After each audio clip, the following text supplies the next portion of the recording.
Good evening and welcome on into the Neutral Zone on IE Sports Radio, your direct feed for all that is sports. Host Zach Puffless, Adam Carnick has been laid off. Tonight, lots to get into, season previews for the divisions. We've got a deal for Matthew Barzal, and some teams are helping with the relief efforts for Hurricane. Love to see it. All that and more next. Coming up on The Neutral Zone.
And welcome on into the Neutral Zone on IE Sports Radio, your direct feed for all that is sports. I'm your host, Zach Puffless. Adam Carnick has the night off. Tonight, we have more season previews to get into. We're going to talk about the Matthew Barzal deal, some Hurricane Ian relief efforts, as well as some new ways to market sponsors' names during the hockey game. But first, before we get into that, we always want to thank our Patreon supporters. Bay Area Raised, M. Los Great, Key to the Gate, and Anonymous.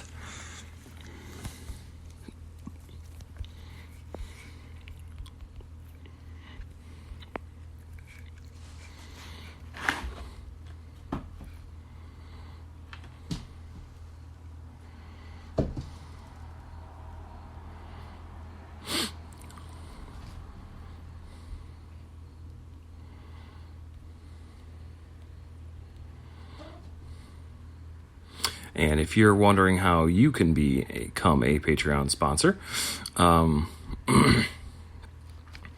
you can go to our website, iesportsradio.com. You'll see our Patreon link with 5 different tiers. First one starting at just $5 a month. This donation gets you shout-outs on all 32 of our shows. Higher tiers include IE Sports Radio merchandise, access to our podcasting university, and even a chance to be featured on a segment of our flagship show, The Defining Moment. Thank you all very much for continuing to make IE Sports Radio your direct feed for all that is sports.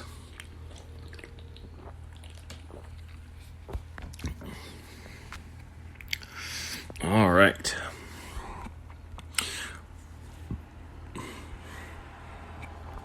So last week we talked about the Metropolitan Division. Carolina finished the season last year being the division champ. And also, they had, division champ. They were 54-20-8 with 116 points. Goals for was 278. Goals against, 202. They finished on a 6-game win streak. Finished the regular season, anyways. They clinched the division, followed by the Rangers, Pittsburgh, and Washington, all making the playoffs. The Rangers were 52, 24, and 6 with 110 points. Rangers had a record of, or goals for and a goal against, 254 and 207. Finished on a 1-game win streak. Pittsburgh was 46 and 25 and 11 with 103 points. 272 goals for, 229 goals against, and they were on a 1-game winning streak. Lastly, Washington finished 44, 26, and 12 with 100 points. Goals for, 275, goals against, 245. Losing streak of 4.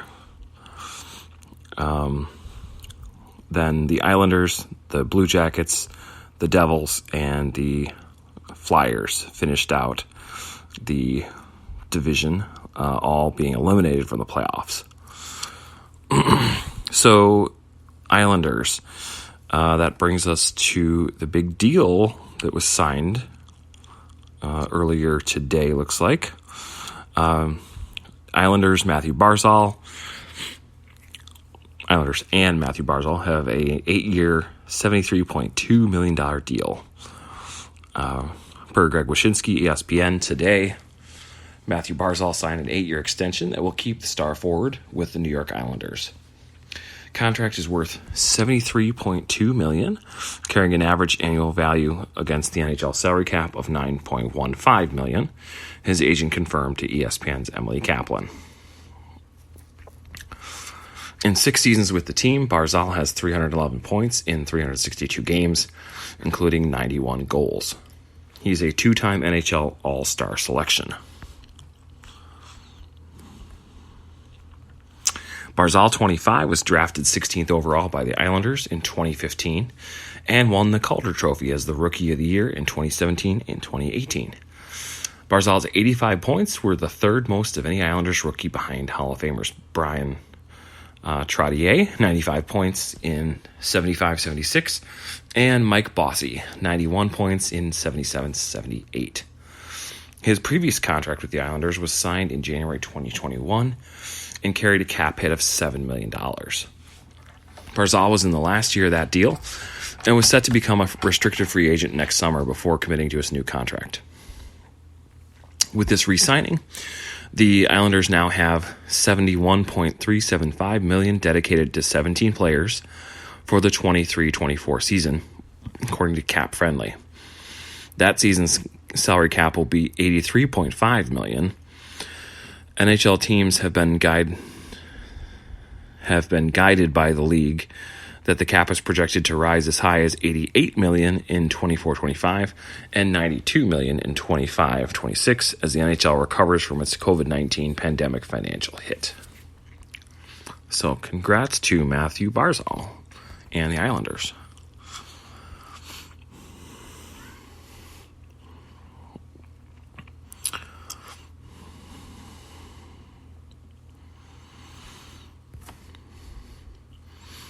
Other news going on around the league. NHL is to debut digitally enhanced dasher boards, virtual ads to replace traditional signage on the arena rink boards. Per Greg Wyshynski yesterday on ESPN.com. The NHL is debuting digitally enhanced dasher boards for all games this season that will, quote, erase and replace the advertising found on arena rink boards with virtual ads on broadcasts. The digitally enhanced dasher board system allows for the digital replacement of camera-visible arena dasher boards within local, national, and international NHL game broadcasts. While overlaying other ads on the boards will be its primary function, the DED system eventually will allow broadcasts to use the boards for everything from in-game stats to special effects for goal celebrations. Every game, every night. This is the new norm, said Keith Wachtel, the NHL's chief business officer and executive vice president of global partnerships. We don't like to call it erase and replace, but that was the original terminology. It's taking something that's existing, keeping that value, but replacing it with something that's much better and isn't static. The first time the NHL put ads on its boards was in 1981 with the Minnesota North Stars. A typical arena rink will have national sponsors and local advertisers. With this technology,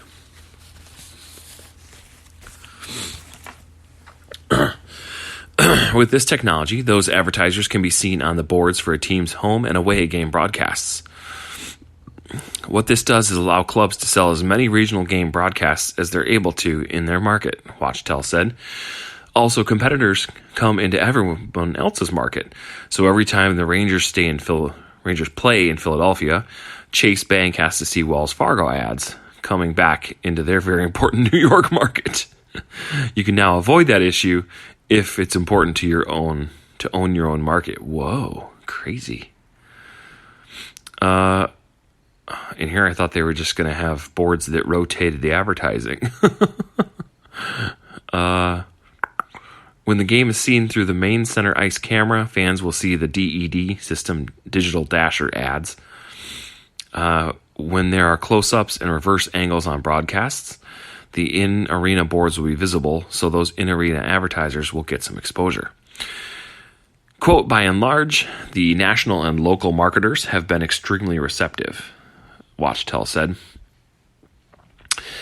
The project, at a cost of tens of millions of dollars, is 7 years in the making. That's how long it took for the NHL to feel that the technology was in the right place and was scalable for the number of games teams play in a season. The digital boards allow broadcasts to constantly change which advertisers appear. There are 5 different, quote, zones sold to sponsors behind both nets and all 3 zones. Ads are sold like commercials, with brands buying 30-second increments based on the game clock. Every game, teams have 120 increments to program. Each broadcaster in the NHL itself get 90 seconds of institutional time for their own advertisements. Sometimes the boards will resemble the ones traditionally seen in the arena. Other times, one advertiser will take over the boards in a particular zone or even the entire rink. The ads allow advertisers to change what ads they want to feature during a game. For example,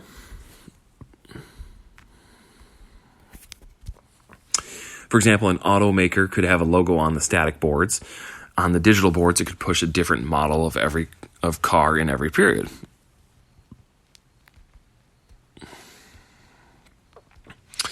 The NHL has partnered with virtual ad company Saponer to develop a remote artificial intelligence-based keying technology to program dasher boards automatically.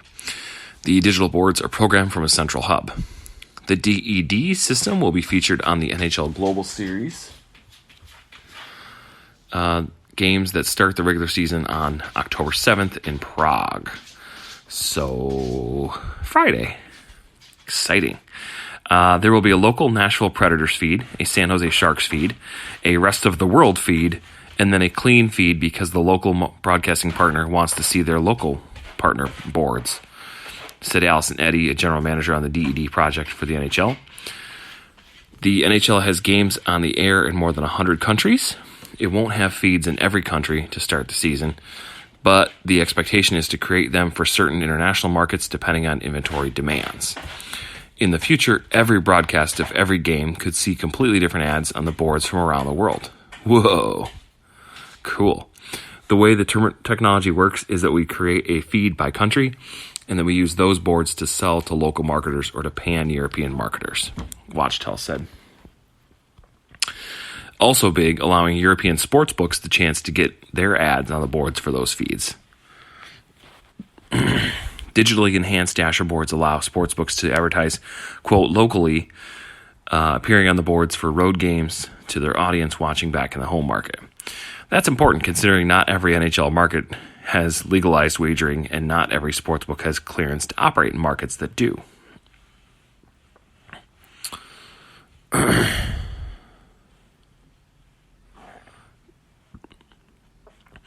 The NHL expects there to be an adjustment period for fans, but that'll ultimately improve their viewing experience. The league worked with 2 analytics companies, and Watchtel said research indicated that fans will be more comfortable watching a game with one board wrapping or with one brand wrapping around the boards than 26 different things that your eye can catch. He said that was confirmed by the research firm Media Science, which does neurometric eye scanning. Quote, like anything else, you're going to have your people that don't like it, that think it's difficult to watch. But over time, like everything else, people will get used to it. And we're not concerned at all whatsoever, Watchtel said. Watchtel said he expects that digitally enhanced boards will become mainstream in sports. Quote, this is easily the most complicated, difficult, but rewarding project I've ever worked on. It's the only platform of its kind in sports, based on how it's being deployed with the scale of every game, every night, he said. When you're in the arena, you won't see any change. When you're watching at home, you won't know the difference.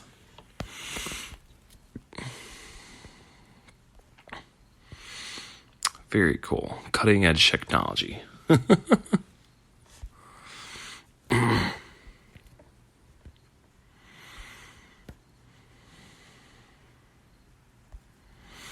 Okay, so back to our division previews. We talked about Metropolitan last week. Adam and I came up with who we think is going to finish where in the divisions.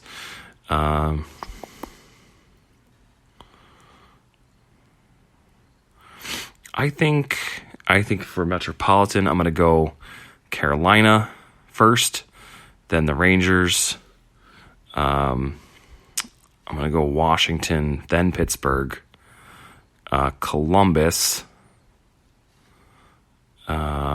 Philadelphia, New York, and then New Jersey. New York Islanders, then New Jersey. On Adam's behalf, who does he have?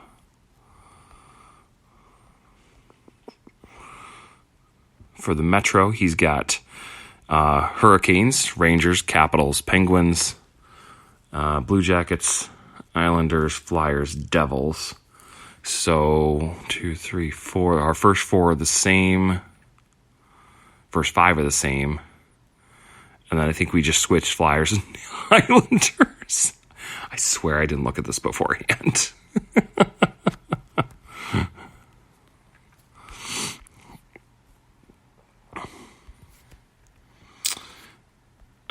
Okay, so we will get into the Atlantic tonight as well. Last year, this is how they finished in the order. Florida won the division, followed by Toronto, Tampa Bay, and Boston making the playoffs, and Buffalo, Detroit, Ottawa, and Montreal missing out.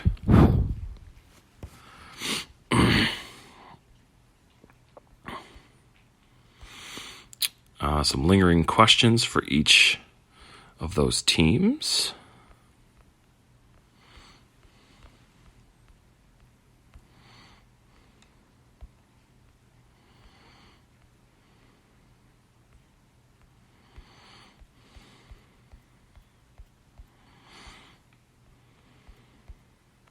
Florida Panthers. Big question. Has Florida compensated too much for its postseason failure? Florida won the 2021-2022 President's Cup, or President's Trophy, on the strength of its 122-point season. General Manager Bill Zito was a trade deadline darling with his acquisitions of Claude Giroux and Ben Sherratt.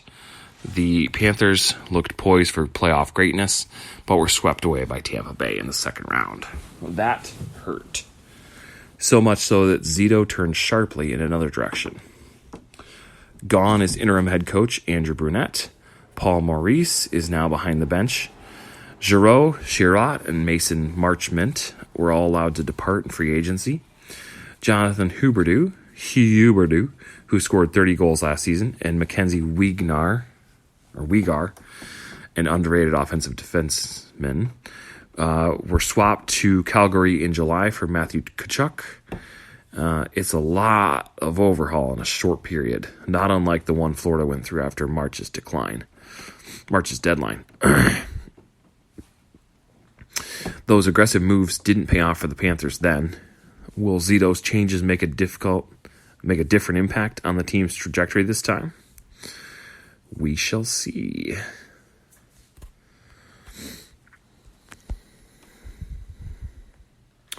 Like we said, they finished the division in first place in the Atlantic with 58 wins, 18 losses, 6 overtime losses, with 122 points.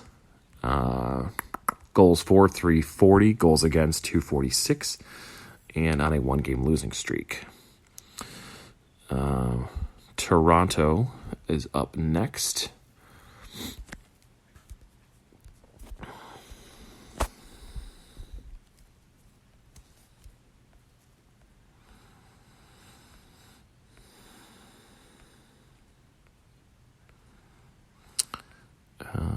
Here we go. Big question. Did Toronto make the right wager on its goaltending? The Maple Leafs goalie carousel is galloping into another season of, quote, potential uncertainty. 2 summers ago, Toronto let former incumbent Frederik Andersen go to Carolina as a free agent in order to ride with Jack Campbell and sign Peter Mrazek to back him up. A year later, Campbell too left in free agency for Edmonton. Mrazek was traded to Chicago, and general manager Kyle Dubas replaced them with oft-injured Matt Murray, traded from Ottawa, and free agent Ilya Samsonov. Is that better? Well, we'll soon find out. Goaltending was an overall strength for the Leafs last season. Campbell went 31-9-6 with a .914 save percentage.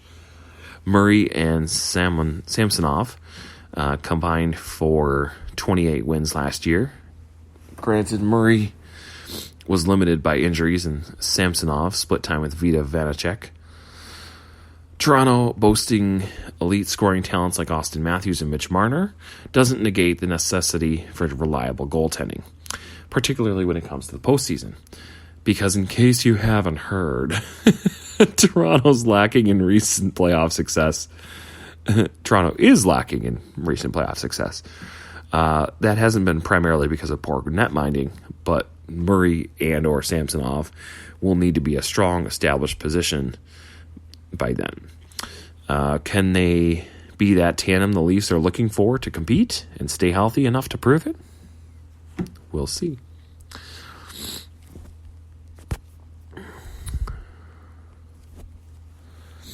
The Leafs finished last year 54-21-7 with 115 points. Goals for 315, goals against 253, with a win streak of 3. Tampa Bay wound up next. They were third in the division with a record of 51-23-8 and 110 points. They were the Stanley Cup runners up to the Colorado Avalanche. They had back-to-back championships in 20 and 21, but their streak ended at 2. Goals for, 287, goals against, 233, on a one-game win streak to end the regular season. One lingering question about Tampa Bay. How does Tampa reset after off-season subtractions? Lightning general manager Julien Brisebois prioritized taking care of his own last summer by signing Nick Paul, Mikhail Sergachev, Anthony Cirelli, and Eric Cernak to long-term extensions. In the process, Tampa had to let go of Andre Palat, now in New Jersey, and Ryan McDonough, traded to Nashville. Both Palat and McDonough played major roles in Tampa's recent run of success. Losing them creates an opportunity for others, but also potentially weakens the Lightning roster overall. Sergachev will have to take on more responsibility. Same for Paul, especially since Cirelli will be out of Tampa's top 6 rotation until at least November.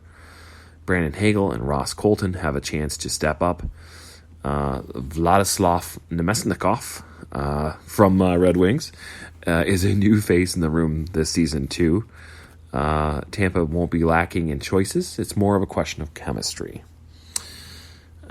What has made the Lightning so special is how they've come together and played, as the team so often states, for each other.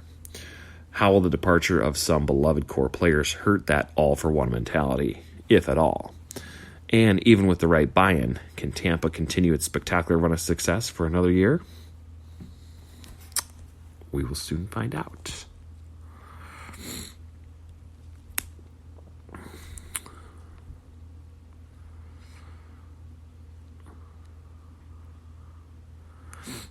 We're going to pause from the season preview real quick.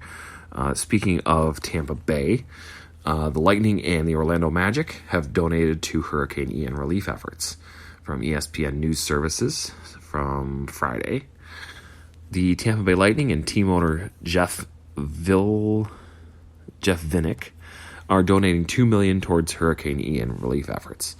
The NHL team announced Friday that $1 million each would be donated by the Tampa Bay Lightning Foundation and the Vinik Family Foundation. Quote, "This is a tragic situation for many families and communities across the state of Florida, but especially so in the southwest region of the state," Vinik said in a statement released by the team. "In times like these, the most important thing we can do is support one another. And we hope this donation will help families recover and rebuild in the months to come."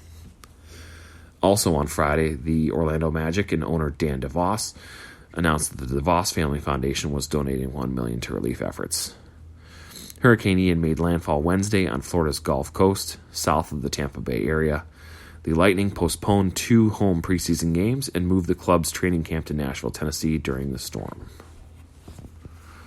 Good for them.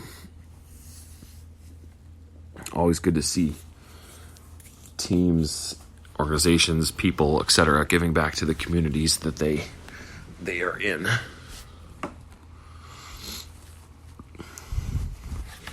Okay, back to the season preview. Boston was next. They made the playoffs, but they were 4th in the division. Their record was 51-26-5 with 107 points. Goals for 254, goals against 220 on a losing streak of 1. The one lingering question for Boston.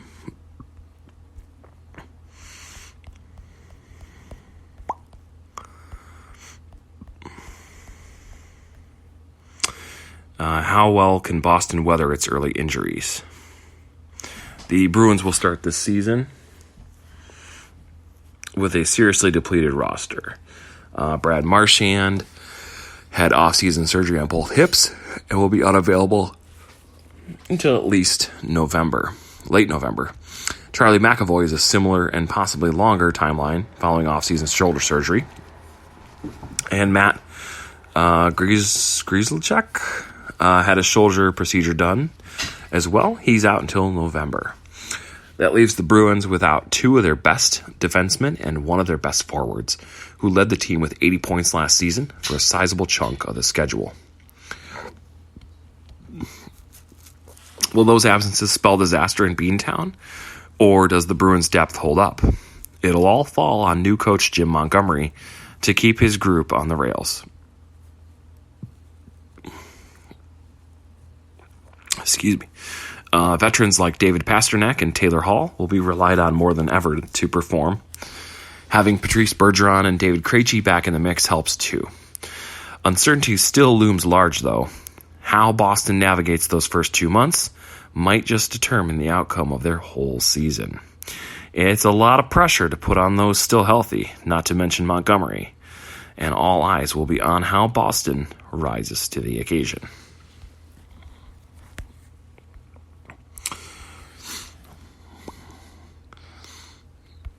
Missing the playoffs were the Buffalo Sabers at 32-39-11 and 75 points with a goals for 232, goals against 290, and a win streak of 1. One burning question for them. Has Buffalo finally found consistent goaltending? The Sabres have found some dynamic young players in their midst. Hello, Owen Power, Tage Thompson, Dylan Cousins, and others, who will make this a fun team to watch. What Buffalo needs is to complement these rising studs with better goaltending. The Sabres were abysmal in that department last season, rotating through 6 different starters and averaging 3.5 goals against, 8th worst in the NHL. Have they found the right goalie tandem now? Craig Anderson was Buffalo's best option between the pipes last year, 17-12-2 record, .897 goals against average, but missed time early on because of injury. He's back with the Sabres again, joined now by free agent signee Eric Comrie, who could be on the cusp of a real breakthrough. Comrie went 10-5-1 with Winnipeg last season, producing a .92 save percentage and a 2.58 goals against average. At 27 years old, he's poised to take on the most starts of his career alongside Anderson. And based on past performance, that could be great news for the Sabres. There's a lot of belief around Buffalo that the team is turning a corner. Dependable goaltending would go a long way in seeing that come to fruition.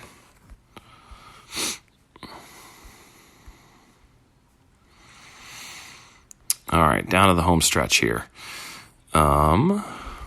We've got Detroit, my team, my Red Wings, finished the season 32-40-10 with 74 points. Goals for, 230. Goals against, 312 on a 1-game win streak.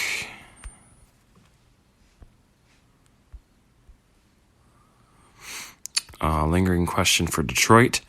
How good will Detroit be with its new additions? Red Wings general manager Steve Yzerman came to slay this offseason. He signed Andrew Kopp, Dominic Kubalik, and David Perron up front, added Ben Chiarot to the blue line, and Ville Husso to complement Alex Nedeljkovic in net. Yzerman also made his first head coaching hire in Detroit, replacing Jeff Blashill with Derek Lalonde. The new bench boss, has plenty of fresh talent to start with. Where will it all take the Red Wings? Last season, it was Detroit's defensive deficiencies that stood out. The Red Wings allowed their second most goals against in the league, 3.78 per game, and the 5th most shots, 33.7. Addressing and improving that area will be critical from the outset for Lalonde, and the new guys should be an asset in doing so. Perron and Kopp are both solid two-way players who will then lead by example on the defensive side. Red Wings captain Dylan Larkin will also want a return to form in that area after posting a 2.95 expected goals against in 21-22. Then there's Husso.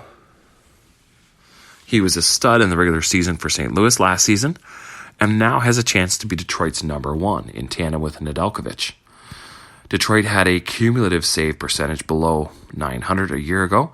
Nedeljkovic was at 901, and Husso should push that number up. If he does, and if those other new players come out firing, Detroit could be flying high.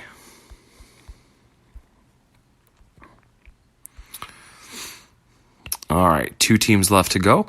We are going to take a quick break, and we will wrap it up after this. You're listening to...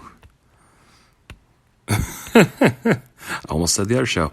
You're listening to The Neutral Zone on IE Sports Radio, your direct feed for all that is sports. We'll be right back.